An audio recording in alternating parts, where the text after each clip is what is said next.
This is the Horse Radio Network. This is episode 311 of Horse Tip Daily, a different horse tip, a different equine topic, a different equestrian expert every day. Horse Tip Daily brings the world of equine knowledge to you one day at a time. Today's tip is sponsored by Equestrian Collections. Visit them at equestriancollections.com. Enjoy today's tip.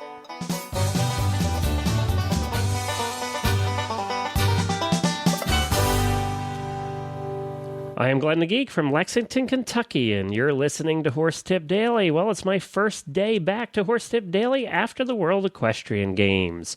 We're sorry that we had a week off here, but we're back now to a daily show, and we appreciate you listening. It was just a little tough to get them all done while doing 14 to 18 hours a day covering the World Equestrian Games and doing the 2010 radio show with my friend Samantha, who I'm going to miss dearly. We recorded our last 2010 radio show yesterday.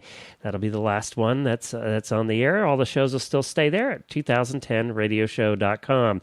If you missed our pictures from the World Equestrian Games, go to 2010 Radio Show on Facebook. We took a whole bunch of them, had a lot of fun over the last 2 weeks.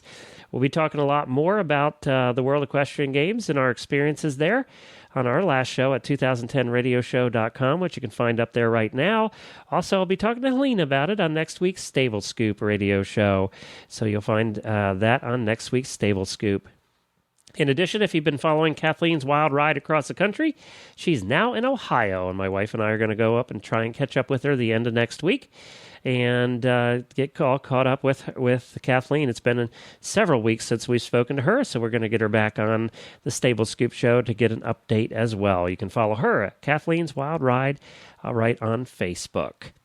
Well, today we're back with Rick Gore from Rick Gore Horsemanship. Rick is a trainer, a clinician, and an all-around horseman. He does some very practical tips on training and things like that. He's all about the horse teaching you about yourself, and he answers questions about horse problems and issues on several websites and writes articles for a few others, and we're always thrilled to have Rick on the show. We're going to be right back with Rick after this word from Equestrian Collections. For over a year now, we've been telling you about all the cool things happening at Equestrian Collections and the variety and selection of products they have at fantastic prices. But today we want to talk to you a little bit about their social networking and what a community they have built on Facebook. If you go to Facebook and search for Equestrian Collections, you're going to find that over 20,000 fans are now following Equestrian Collections on Facebook. And the reason is they have a dynamic community built over there. You know, on most store sites, most company sites on Facebook will just promote product and things like that. That's not what happens on Equestrian Collections. Yeah, there's a little bit of that, but mostly it's the community sharing pictures, talking about stories, asking questions of each other. It's an active, vibrant community, like a little forum right there on Facebook. Search for Equestrian Collections on Facebook or stop over to equestriancollections.com for all of your horse and rider needs. Well, hi, Rick, and welcome back to Horse Tip Daily. Hey, Glenn, how you doing? I'm doing great. Well, today we're going to talk about something that I know is a pet peeve of yours, and it's something that's annoying. I mean, it is kind of annoying, but yet I think people don't understand why it happens and, you know, that there's a reason for it. So tell everybody what we're going to talk about. We're going to talk about that sheath noise or that honking or noise that horses, that geldings or stallions make at various times when you're working with them, and they do it when you're not working with them. And it's usually it's that noise. Just to clarify for people, it's that noise you hear usually when they're trotting or cantering. That sounds like it's coming from their back end, and it's kind of annoying. Well, it's not annoying to me because I totally understand it. I know It's just a natural behavior, and so it's annoying if you look at it as a negative. But if you think like a horse, like my website, thinklikeahorse.org, if you think like a horse and you understand why a horse is doing that, it's perfectly normal and natural, and you can actually use that as an indicator or key as to what you're doing with the horse and how the horse is communicating with you and what he's trying to tell you and maybe what you're doing that you didn't realize you were doing to cause that. Now, let's start with what the basic misconception is. The rumor and the misconception out there is that his sheath needs cleaning, and that's the reason it happens. That's the craziest thing I've ever heard in my life. I know, but that's what you hear. And it's like, oh, that horse is honking. You need to clean his sheath. Look, that has nothing to. Horses make that noise, and people don't believe that, because there's people out there that, I've told this, and they're like, no, I don't believe it, because I know when it's dirty, it does it. Yep, you exactly. Believe that the next time your horse does it, you go clean it, and then go back and do what you were doing, and your horse will make the same noise, because it has nothing to do with cleaning. It's a trapping of gas, or it's like a grunting or straining, and horses have so many large muscles in their area that, and stallions use it to gain attention. When you let a stallion or a steady horse or a high gelding that thinks he's a stallion, or a proud cut gelding out in the pasture, when he goes in a new pasture, he's going to be making that honking noise. And normally when you hear it, you'll also see a behavior. And it will be a proud, it will be a resistance, it will be some sort of behavior that the horse is trying to tell you, either I don't want to do this, either I'm stronger than you, I'm trying to impress you, I'm trying to get attention. And they do it, I think they do it intentionally. It's somewhat unintentional cause, because if we put stress on a horse, we can cause it to happen. And I'm not sure if a horse does that intentionally, maybe to ward away predators, or to warn that he's getting irritated, or to threaten something that doesn't know what that noise is, because it's a very distinct. I've heard it described as a honking. Yeah. I've heard it described as a squeaking, and it's just that grunting, honking kind of, whether it's a trapped air that's released.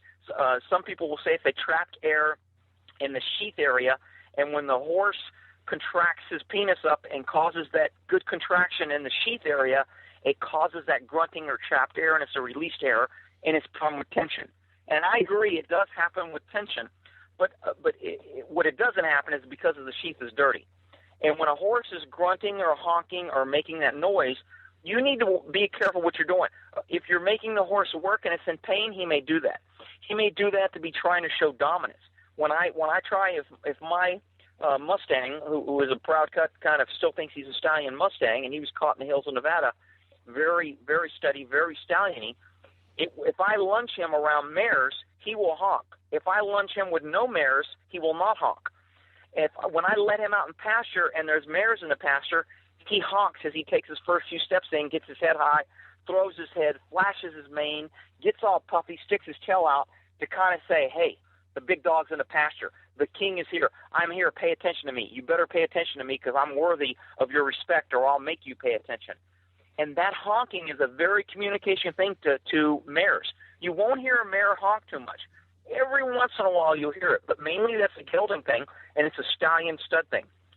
So when you're working your horse, if he's honking, and people will say, well, you know what, the judges marked me down because my horse is making that noise and I can't stop him. You can stop him, but you can't make him not do it. You can stop doing what you're doing to cause it. And normally when people get in shows or they're trying to perform, they get a little tense. They maybe get a little tighter on the bit. They get more forceful with the horse because they want him to do it right. They're trying to impress the judges. They're not working necessarily on their communication with their horse. They're trying to win a medal or impress the judge, and therefore they start ignoring their horse, and the horse will start giving a little resistance, or if the horse doesn't like what he's doing, he will honk as a sign of protest. So that honking noise is usually built with either tension, fear, protest, or trying to flash a mare. So it's just one more communication thing that people sometimes want to see in a narrow box. And with horses, it's always about the big picture. Everything affects everything else. You know, that honking is one thing, but where his tail is at, is his tail active or is his tail low? Is his tail straight up? Those are all means different things. If he honks, depending on the position, where's his head? Is his head down low? You're not going to see a horse honking when he's standing still, eating relaxed. They won't do it because they're not trying to impress. They're not trying to poke chest. They're not doing anything. They don't do it. When you go out and move a horse, you round pin, you lunge, you make him do something that he doesn't want to do. You put him in an arena. You start putting pressure on a bit. You're trying to really focus on what you're doing. That's when you're going to get that honking noise, and you need to realize when you get that, maybe you're causing it by doing something. And can you think like a horse and figure out, okay, is there a way to get the same result without raising his tension or his fear or his protest level, and see if he'll communicate without doing that. And if you work on yourself, your horse will always get better. People are always trying to train their horse. if you train yourself and work on yourself and your horsemanship, your horse always gets better when you get better, because it's never the horse's fault. Okay, and that's the big thing I try to push, and I have that theme consistently on my website and all my articles. It's never the horse's fault. They are only a reaction to what we do and how we do it. And when we put too much pressure, or we do it the wrong way, or we don't set them up to succeed, that's when we get problems, and that's when people want to blame the horse. And when I hear somebody blaming the horse, I go, hey, horse is only a reflection of what we do. If we do it right, the horse does it right. If we show compassion and understanding, the horse will show compassion and understanding. If we fight and argue, a horse will fight and argue. They are only a reflection in the mirror of us, and if you're calling your horse stupid, then you know what? I always look at a person and go, it's not the horse that's stupid. Well, man, and what you're going to find is those same people probably treat their kids the same way, unfortunately, in a lot of cases. And you're exactly, and horses are just like kids. People want to think that horses are, stupid horse. He knew that door was there, and he reared up and hit his head. No, he didn't. You wouldn't put a kid next to an open fire, a 2-year-old, and say, you know what, if he sticks his hand in there, it's his own dumb fault. He doesn't even know what fire heat is. But yet people will have no problem blaming a horse for rearing in a trailer or rushing through a door and cutting himself or running through a sharp area, because he doesn't know. He's like a 2-year-old kid that doesn't know. You can't say, hey, there's a door above you, don't rear. He doesn't know what that means. And understanding that, if you treat a horse like a kid, you have to protect them.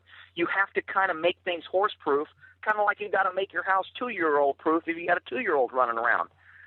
It's understanding that horses really need that understanding to make them good. And when you're good and you prepare right and you do good, your horse is good. And when you have good parenting skills and you keep your house, kid-proof, your kid's not going to get in trouble. Can we do it? No, we're going to fail, and we're going to make some mistakes, and our horse and our kids are going to get hurt, and they're going to learn some tough lessons. But we have to be cognitive of that and always working, though. You know what? We are the protector. We're the owner of this horse, and the only reason a horse is in any situation he's in is because people have put him there. A horse is never in any situation unless we've locked him up. We forced him in a trailer. We put him in a dark area. We made him walk by sharp objects. We put him in a fence or a pasture with square corners, and he got caught. It's never the horse's fault, and that's a big thing that I like to push.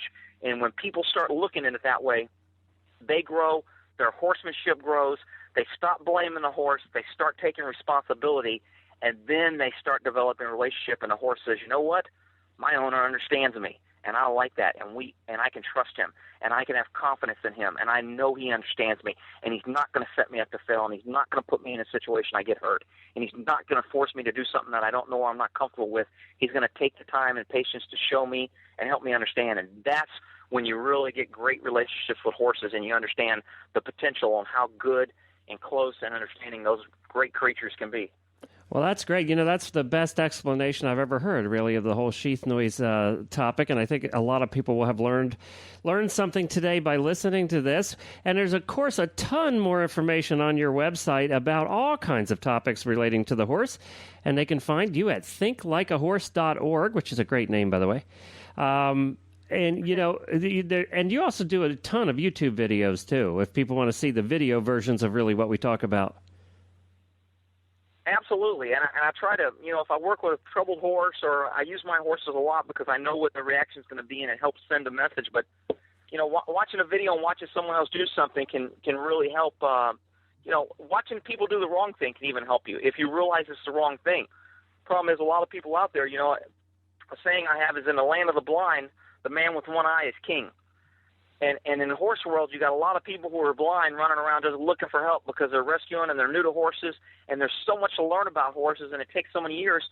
Most people are pretty blind when they get into it. So they're always looking for that one eye. And every barn has somebody that has just a little bit of information, and then they start telling all these people, and because nobody else knows, they believe and buy into that. Don't do that. There's so much information on your horse tips, on YouTube, on websites. Do your own research and be responsible to learn your own, and don't just take because somebody tells you something and because they've owned a horse for a year or they've owned a horse for 2 years and you're new. Don't take that as gospel. Learn and educate yourself so you become a good horse person. You don't have to depend on other people telling you. You'll know from your own experience, knowledge, education, and research. All right. Well, thank you very much. That's thinklikeahorse.org. Thanks to Rick for joining us. We really appreciate that. And remember, you can see his bio and all the links on our website at horsetipdaily.com. You can also drop me an email at Glenn with 2 N's at horseradionetwork.com. We're glad you're back, and we're glad you're listening. We'll be back here every day. The World of Equestrian Games only comes around once every 4 years. Thank goodness. It's a long 16 days, but was a heck of a lot of fun. And we hope you enjoyed our coverage of the World Equestrian Games. And don't forget you can subscribe to the show through iTunes or Zune and get the daily tips automatically downloaded to your iPod, Zune, or MP3 player. And don't forget to check out all the other great shows on the network at horseradionetwork.com. I'll be back again tomorrow with another new expert and a different horse tip. Until then, stay safe, everyone.